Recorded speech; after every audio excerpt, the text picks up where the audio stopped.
RFM Matin, invité exceptionnel ce matin, Macky Sall, le président de la République, est donc mon invité. C'est la première fois qu'un chef de l'État accepte de se faire interroger sur une radio sénégalaise sous ce format. Bonjour, Monsieur le Président de la République. Oui, allô, bonjour. Babacar Fall, ça va? Vous allez bien?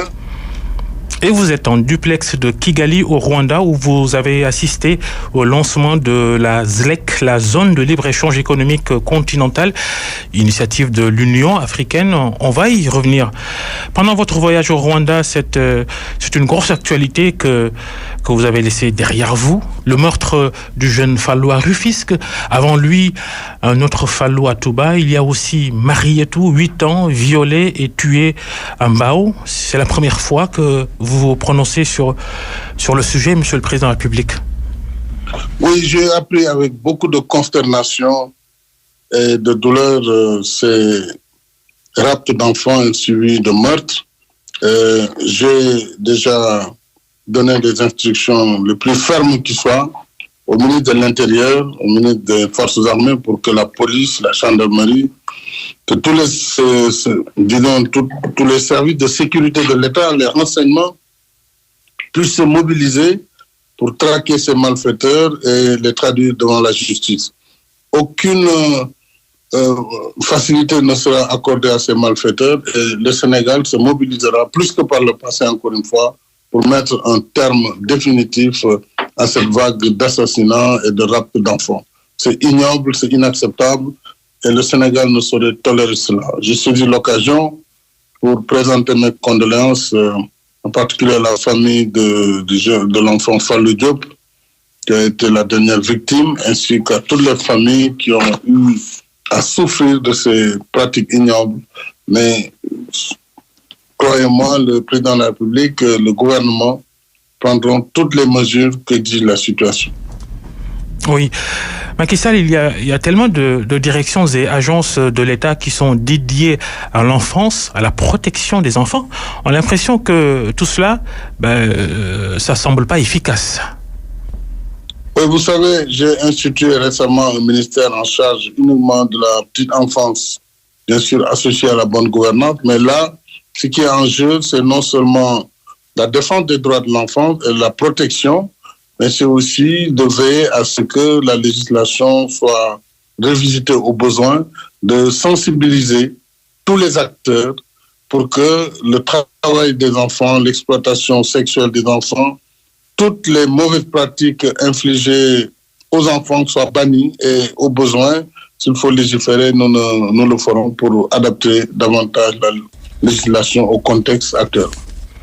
Le président Macky Sall est notre invité sur RFM Matin aujourd'hui. On va faire vite, on fait vite pour éviter les problèmes de liaison. Il y a les enfants et il y a les émigrés sénégalais, la série noire qui se poursuit. 2 expatriés sénégalais tués récemment en Espagne. Émotion et colère de la diaspora en tout cas. Vous savez, depuis que nous avons enregistré récemment le premier meurtre en Italie, ainsi que les meurtres qui ont suivi récemment en Espagne, les deux. En tout cas, un meurtre plus un décès. Et nous attendons justement les conclusions des autopsies et aussi les conclusions de l'enquête. Notre gouvernement, sous mes instructions, a saisi le Royaume d'Espagne, a convoqué l'ambassadeur d'Espagne au Sénégal pour lui notifier la condamnation ferme du Sénégal face à ces traitements dégradants et inacceptables. Je pense que la réaction espagnole a été immédiate. C'était d'abord de veiller à ce que toute la lumière soit faite sur ce qui s'est passé à Madrid récemment. C'est aussi un engagement de l'Espagne et de la mairie de Madrid qui a reçu le directeur général des Sénégalais de l'extérieur en compagnie du consul général du Sénégal à Madrid, ainsi que de l'ambassade du Sénégal à Madrid, et qui a donc pris des dispositions transitoires, notamment en permettant aux Sénégalais vivant actuellement à Barcelone de pouvoir bénéficier d'un certain nombre de facilités. Évidemment, parmi ces facilités, il y aura la formation qui leur permettra une meilleure insertion dans le tissu économique de la ville, mais aussi l'accès à des soins. C'est dire que La police aussi a reçu cette délégation et s'est engagée à transmettre les doléances qui ont été posées. Et de façon générale, l'Espagne a regretté. Nous attendons quand même les conclusions de cette enquête. Je voudrais simplement dire par rapport à la diaspora que la diaspora est une grande préoccupation dans ma politique. Nous avons, depuis que je suis à la tête du pays, développé un certain nombre de politiques d'appui pour l'insertion des Sénégalais de l'extérieur, aussi bien ici au Sénégal que pour l'appui des femmes, n'est-ce pas, à l'étranger. Nous avons aussi développé beaucoup d'accords et de conventions avec les gouvernements étrangers qui reçoivent des Sénégalais pour que la protection consulaire, le renvoi des pensions de retraite ainsi que les conditions de séjour de nos compatriotes à l'étranger soient mieux prises en compte et nous continuons à le faire. Le ministre des Affaires étrangères suit particulièrement le sujet. Donc, je veux vous donner l'assurance que le Sénégal sera toujours aux côtés de ses compatriotes, et quel que soit leur éloignement, quel que soit le pays dans lequel ils résident. Peut-être que tous ces émigrés et tous les candidats à l'immigration auraient souhaité rester au Sénégal si on leur avait proposé mieux. Monsieur le Président de la République, qu'est-ce qu'il faut faire? Ce qu'il faut faire, c'est ce que nous faisons déjà, c'est-à-dire travailler et créer les conditions d'un développement interne.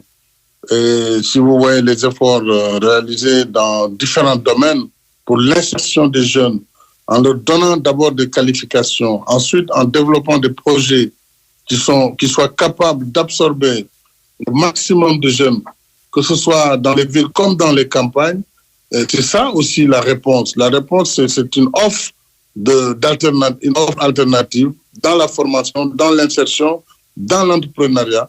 Dans tous ces domaines, mon gouvernement a initié récemment un certain nombre de mesures et de politiques qui permettent, pour ceux qui en tout cas souhaitent rester dans leur pays, d'avoir des conditions minimales. Nous travaillons aussi avec certains partenaires, comme l'Espagne, qui est l'un des pays européens qui est le plus en avance d'ailleurs sur la politique d'insertion en milieu rural avec les fermes Natangé, qui sont des fermes modèles qui permettent de retenir les jeunes. Nous continuerons ce travail puisque, évidemment, il y aura toujours une émigration. Et ce qui est dangereux, c'est de pouvoir laisser des bandes de trafiquants là aussi, vendre une illusion et vendre la mort à ces jeunes innocents qui finissent leur vie dans le désert du Sahara ou en tout cas au fond de la Méditerranée. Nos gouvernements y travaillent, l'Union africaine y travaille et nous avons véritablement des alternatives, les domaines agricoles industriels, les parcs industriels. Là, tout à l'heure, avant de quitter pour Dakar, j'ai visité le parc de Kigali. Vous savez que c'est la même compagnie qui va démarrer ses travaux prochainement à Dakar, à Diamniadio. Ça ne va pas être moins de 2000 à 3000 emplois. C'est ça la réponse aussi pour la jeunesse de notre pays. Parlons rapidement de la ZEC, la zone de libre-échange économique continentale, lancement de ce projet de l'Union africaine, lancement à Kigali au Rwanda. 44 pays ont signé et donc à terme les frontières commerciales douanières entre pays africains vont sauter. Il y en a qui attendent de signer. On retient surtout la réticence du Nigeria. D'abord, je voudrais signaler l'importance de l'acte qui a été pris à Kigali après la création de l'OUA en 1963, la création de l'Union africaine en 1999. Nous voici aujourd'hui à Kigali pour signer un acte majeur, la création de la zone de libre-échange continentale. Le commerce intra-africain est resté très faible, presque 11% des échanges entre l'Afrique et le reste du monde. Alors qu'avec cette perspective de zone de libre-échange, d'une union douanière, nous pourrons booster ce commerce au sein de l'Afrique à plus de 52%, et ceci en levant les barrières douanières, en facilitant les échanges, en développant aussi l'infrastructure entre nos pays, et surtout en évitant des barrières non douanières qui sont également des facteurs de protection indue. Bien entendu, tous les pays n'ont pas les mêmes niveaux de développement en Afrique, nous en sommes conscients. Et cet accord, il est progressif, il est inclusif. et il permet à chaque pays de protéger un certain nombre de secteurs sensibles d'ici, et cela est échelonné. Par exemple, le Sénégal n'a pas voulu signer l'accord sur le transport aérien, puisque aujourd'hui, nous avons en Afrique 3 à 4 pays qui dominent ce marché. Nous venons de relancer notre compagnie nationale. Nous avons besoin d'une mise à niveau. Peut-être que ça prendra 5 ans pour nous permettre vraiment de rentrer dans cette compétition du trafic aérien africain. Sur l'industrie également, ou les productions, il y a des situations qui peuvent se poser. Et le ministère du Commerce, dans le cadre des négociations qui vont suivre cet accord, puisqu'il y aura des annexes, un certain nombre d'annexes qui font partie intégrante de l'accord, mais qui seront négociées. Et c'est là où tous ces détails seront faits. Donc, je pense que le plus important, c'est que l'Afrique prenne en main son destin et que l'Afrique travaille véritablement pour son unité qui aboutira, comme les pères fondateurs l'avaient souhaité, et comme d'autres penseurs, comme Cheikh Anta Diop l'ont théorisé, d'arriver vers les États-Unis de l'Afrique. C'est un long processus, mais la ZLEC va être un adjuvant essentiel pour cette marche de l'Afrique vers son unité. Pour le Nigeria, je pense que c'est un pays important. Il faut essayer de comprendre les motivations. Je ne peux pas critiquer le Nigeria, mais je suis convaincu que le Nigeria prendra le train en marche. Oui, mais le président Macky Sall, on va encore aller plus vite. Votre protocole nous bouscule et je rappelle qu'il y a des sujets que vous promettez d'évoquer avec nous une prochaine fois, notamment les sujets politiques. On en a discuté avec votre service communication. Merci en tout cas d'avoir accepté cet entretien. Mais Monsieur le Président de la République, dans 2 jours, un anniversaire pour vous, vos 6 ans à la tête du Sénégal, votre bilan, on vous reproche tellement de choses, la justice, le social. Il y en a qui ne sont pas contents de vous. Macky Liggéeyul, entend-on dire parfois. Vous êtes satisfait de votre travail? Vous savez, il appartient aux Sénégalais d'apprécier mon travail. Je ne peux pas moi-même m'auto-évaluer. Mais si je dois simplement, objectivement aussi, évaluer ce qui a été fait en 6 ans par rapport à ce qui a été fait avant, puisqu'un bilan, c'est aussi un avant et un après, je crois que le bilan, il est globalement très positif, puisque la preuve, c'est d'abord notre croissance économique, mais c'est surtout les politiques d'inclusion sociale. Et ça, c'est un marqueur fondamental de ma politique. L'inclusion sociale, le soutien aux populations démunies, le soutien au pouvoir d'achat. Rappelez-vous quand même, depuis 2012, les prix des denrées n'ont jamais connu d'augmentation. Ça c'est inédit au Sénégal.